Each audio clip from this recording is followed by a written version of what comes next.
Hi everyone, if you haven't joined me before, I'm Sarah, also known as Childhood Finds. Today I'm going to show you what I found at estate sales and thrift stores this last weekend. I'm really excited because we've managed to go to 2 estate sales and it's finally the season starting. So that's why I'm so excited, but I went to some thrift stores after because I didn't get quite enough. So I'm going to show you some stuff and talk about it, and I am off-centered because I am going to post up possible, if I can find them, sold here, right here in this space, so that you can also see kind of the value of the item. So let's get started because I have a fair amount of stuff. And first we're going to start with this guy because I am over the moon about him. He is not huge money, but if you can recognize the style, he is a stife. And I'm so excited about him because I got him at Goodwill. He was 49 cents. He was buried beneath the plush. If you've ever been to Goodwill, you know what the plush aisle looks like. It is a cluster. And so I found him in the depths. And I'm so excited because he would have ended up in the trash because he is missing the tag here. I should say, I don't know. This one's name is Hexy, I believe. I don't know if that's technically female or boy name. So we're just going to call him him right now. But I'm very excited. Once you start to learn stife, you start to know, even if they don't have their tags. I don't imagine you can really tell, but it's a certain kind of fur. But I'm very excited, and he is a vintage one. And then let's go to this one next. It's right by my feet. This is filthy. I haven't cleaned it yet. I haven't gotten that far. This is a light lamp, San Francisco cable car with a layer of dust. My favorite kind of estate sales where you get a dig and everything's covered because you know that it's more fun that way when you get to find stuff like that. So it does work. So I'm not positive yet on its value, but it's a very cool little item. I think we paid up. We did a bulk buy. Technically that was $10, but we did a lot of stuff, so it was probably less than that, but that was the agreed upon price before the bulk buy of it. This is something that I've bought quite a few of. They don't sell for huge money, but I like them. They're little travel alarm clocks, and it is working, at least partially. I've tested it partially. So this is a West Clocks, and this is German. Yeah, this is Germany. I've had West Germany ones, Japan ones. There's ones that have glow-in-the-dark dials that you can use your UV on. But it comes with this little carrying case. It should be attached to the carrying case. So you can tell there's little screws. Oh, you can't really tell there. You can tell here. It should be screwed into this right here. But I've sold them that have been loose and they still sell fine. Again, not huge money, but they are easy to pack. So let's go to the next one. Oh, I got more jewelry, guys. Remember in my last video, I told you this is the year of jewelry to learn. So I still don't know what I'm doing, but these are little clip-on earrings, just costume jewelry, and they're marked Western Germany. I don't know if you will ever be able to see that. I can barely see that with my magnifying. I think I am not smart enough to use a magnifying glass because I hate them. And I never seem to be able to get them to work right. I got a new one, so here's to hoping it'll get better. And then I have 2 other vintage clip-ons, and these ones are branded Monet. Let me show you the other ones. This reminds me of, I like Pokemon. This reminds me of a Pokemon like Ammonite because of the shell. But I don't know if you can see the marking. I'm gonna still put it right up at the camera. I don't know. Maybe? No, I think that's not gonna happen. But they're marked Monet. And then I got 2 sets of these. I only have one by me, but just these little button-looking earrings, clip-ons as well. And they're marked Sterling. Woohoo! Again, I was trying to see that at the estate sale, and I didn't bring my magnifying glass, and that's fun. This one I am not convinced yet. It's real. I got to do some more research and see how I feel about it. But this is, I want to see if this is a real cameo. I have one or two that I am that 99% sure are real, so I just need to do some more looking. But cameos can be really good, but they did make a lot of fakes, because this is carved shell, but a lot were made out of plastic, and there's different ways you can tell if they're real or not. Once I start to learn more, I can always make a video about that.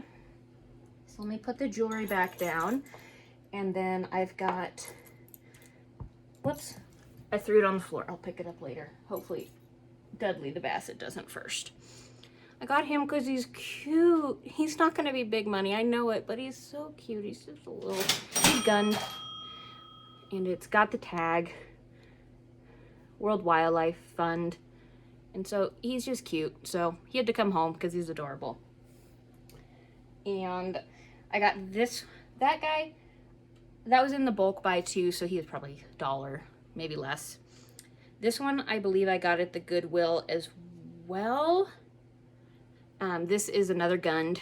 His tag is Dreyfus. I picked up a Mutsy recently, but this is Dreyfus. I don't know about him yet, but also pretty adorable. Has his tag. The tag is beat up. So again, even though they have their tags, I'm not listing them as new because looking at them, me being here with them, they are not new. They have lived life. I just picked up a little elephant lovey because it's cute, and it is 2020 Carter's right on the tag there. So not super exciting, but very cute. And guess what? It doesn't shatter. I can drop it and it's fine. My favorite. And then I picked this guy up just because he was interesting. His face is an interesting fabric, little ears, little hands. So just a cute little chimp. It is California Stuffed Toys, and it's made in Japan. So I don't typically see a lot made in Japan. He's definitely vintage. So I don't know about him yet, but he's cute. That's how I tend to live my life. If it's cute, I'll probably grab it. He was at the Goodwill. He was 99 cents, I think. Okay, guys, I'm not a doll person. If you're a doll person, I'm sorry, but dolls can be kind of creepy. This is called The Dolls, and it's Gadoo and Lavitt.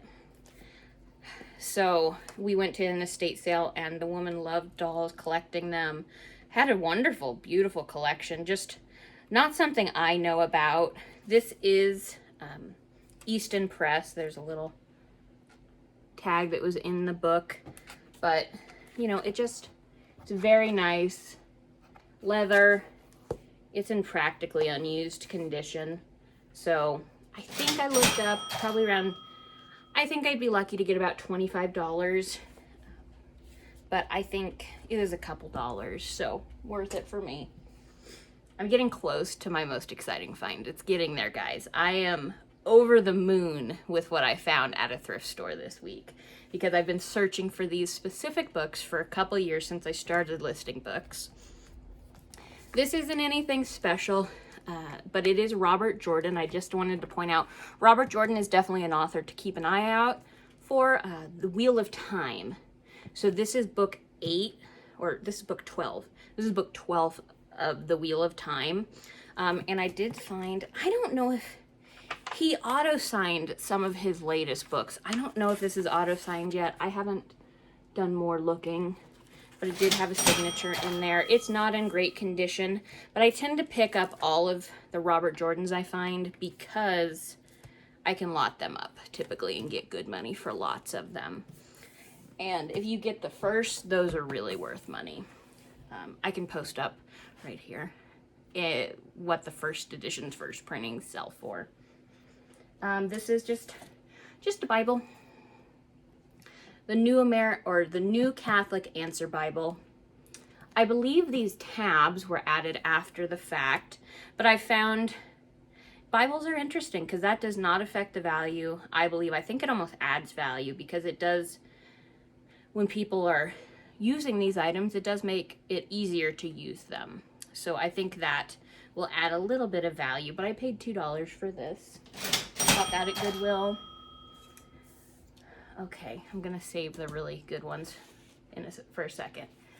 And then I got vinyl, so I'm so excited because I got a stack of vinyl, and that is my favorite thing to bring home. I love them. I absolutely love them. I'm so glad. So my fiance got me into them last year. We went to a sale. They were moving, I believe, and this guy had dozens of boxes of them, and I didn't even look at them. They were something I passed up at every single yard sale. And he got down and just started picking them out and said, we're gonna do this. They're cheap. You know, we're gonna bring them home, because he also wanted to keep most of them. So that got me into them because I started looking up values. One of the first I sold, here's a shout out to my mom, she'd be excited. It was Leonard Skinner's Street Survivors, I think was my first vinyl I sold. And it was in terrible condition, but it sold for pretty decent money. And so I got a stack of vinyl, and these were actually at a thrift store. Every once in a while, there's one thrift store in my town that if you get hit just the right day when they put them out, you can get decent ones. Otherwise, you're getting Sing Along with Mitch Miller and Ed Ames and all of those, you know, Christmas sing-alongs. So I'm just going to show you some of these, and I'm going to go pretty fast because there's quite a few. Janet Jackson. This one I'm excited. I've never found a Meatloaf in the wild. So here's Meatloaf. It's Bat Out of Hell. And all of these are actually in what I would consider very good condition, most of them. Some of them are a little less, but the vinyl or the records look beautiful. So a win. Elvis, the love song or love songs.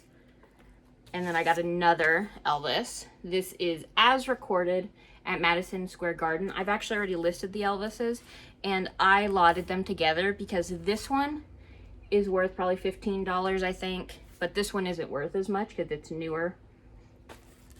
And so I lotted them together so I could still get a little bit of money. And I love to lot artists together. Because vinyl, they're not a ton of money all the time, but if you can lot a couple of the same artists together, like I've lotted the Police, Steve Miller Band, they're not huge money by themselves, but when you can get a lot of 3, it's a good little penny, and then you put them in the same box. Record mailers that I get hold up to 4. And I do have a video where I show you how I pack, if that's something you're ever interested in. I have ZZ Top, Tres Hombre, and this one's, you know, a little definitely faded, has ring wear, but still in very nice condition, all things considered. And Rod Stewart. This is Every Picture Tells a Story. This one took me a while to figure out. This is it's called Brain Salad Surgery, and it's done by Emerson, Palmer, and something else. I'd have to get it all out to look, but I'll put that up here. But it even comes with a poster and everything, and it's very cool how it opens, because it's like this, and it does open up, and then the record's actually in here. So that one was a pretty cool find. And when I get look through records, I tend to just grab, especially when they're $1, I tend to just grab. And I figured that's me paying for my education, so if they're not worth much, I should know better for the next time because I had to pay money for it. This one is interesting. So this is Walt Disney Presents Tin Panorama. And this I found it on Terapeak. A couple had sold up to $30. I listed mine higher because it's sealed. So I listed it at $75, but I always put best offer on. So, you know, if someone shot me a $50 offer, less, you know, depending on how long it's listed at, I'll take it. But there's one other listed that's open for $75.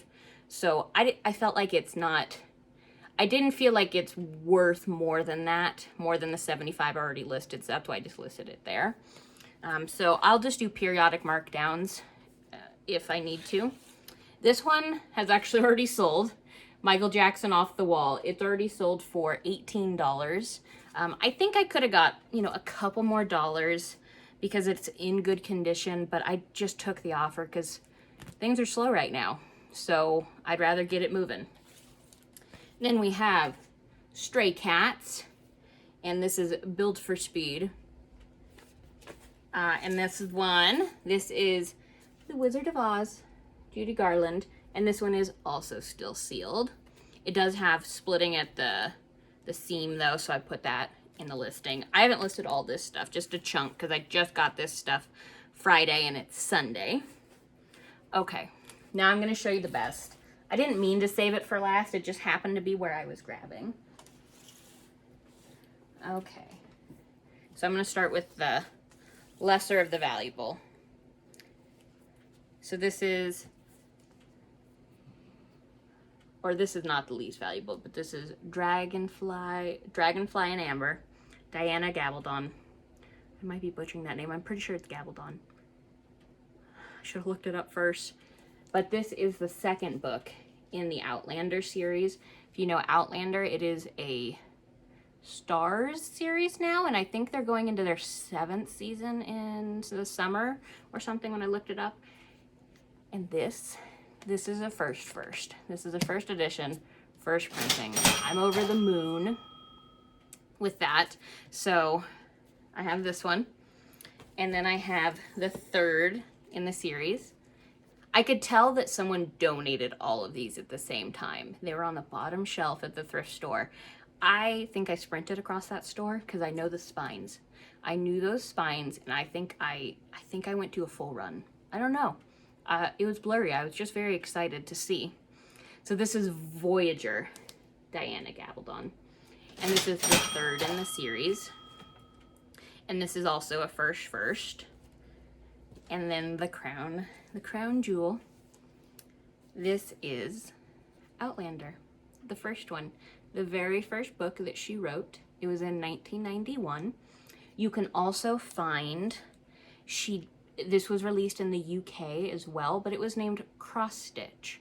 And it's more valuable because I believe there's only 2,000 printings. I might be speaking out of my tush, but I'm pretty sure I looked this up. 2,000 that were printed.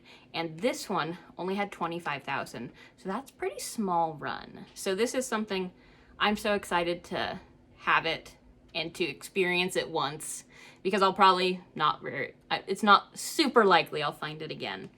But this is a first. I will do a short. I think I can get it to 60 seconds on how to identify a first edition, first printing of this book. It's not too difficult, luckily, but just so you can tell the difference between a book club edition and the first edition. But this is my big money of the weekend, and I had a coup or a discount, so the books turned out to be 3 each. They were technically 4 each before, but so those were my finds for the weekend. I'm very excited. Thank you for joining me. I hope this was a good video, and I will see you next time.